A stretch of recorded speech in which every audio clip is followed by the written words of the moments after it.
Haarp criou o terremoto do Japão. O magnetômetro de indução do Haarp mostra que ele estava ativo no momento do terremoto, dia e dias antes do terremoto. Esse gráfico de medição eletromagnética mostra que ele estava ativo na frequência de 2,5 Hz, que é a frequência de ressonância do terremoto. Haarp's magnetometer can be used to predict as well as give evidence of a Haarp-created earthquake. The magnetometer measures disturbances in the magnetic field in Earth's upper atmosphere, proving that Haarp was broadcasting a 2.5 Hz frequency, the signature frequency of an earthquake, from just before midnight on March 8, 2011 and continued to broadcast the frequency for the entire days of March 9 and March 10, 2011.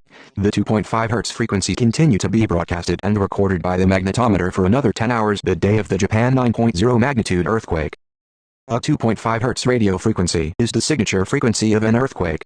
The Haarp phased array antennas have been used by the U.S. military to beam this frequency into the ionosphere, and the ionosphere reflects it back to Earth, penetrating as deeply as several kilometers into the ground. By beaming the frequency at a specific trajectory, Haarp can trigger an earthquake any place on Earth. A short burst isn't enough to disturb solid matter, the Earth crust, so they keep beaming the 2.5 Hz earthquake frequency for hours or days, until the desired effect is achieved. Again, keep watching to see for yourself. The Environmental Modification Convention prohibits the military use of environmental modification techniques. The convention bans weather warfare, which is the use of weather modification techniques for the purposes of inducing damage or destruction. Evidence from Haarp's own website, presented in this video, reveals that the U.S. government was acting in violation of the Environmental Modification Convention Treaty, which is the use of weather modification techniques for the purposes of inducing damage or destruction.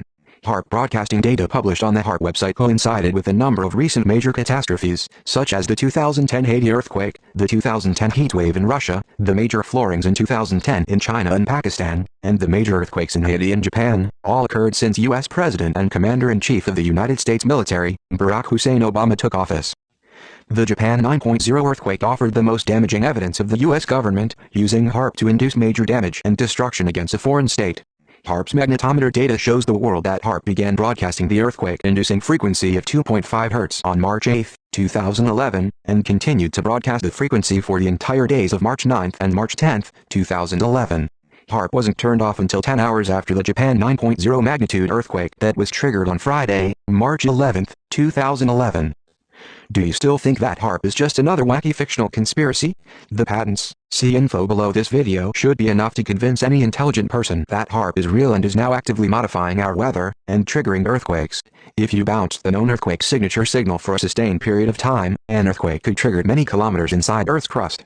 The U.S. Senate actually set aside $15 million in 1996 during the Clinton and Al Gore administration to develop this ability alone. Thank you for watching. Share. Subscribe. Research. Wake up. You got to. We are 1 2012 at youtube.com.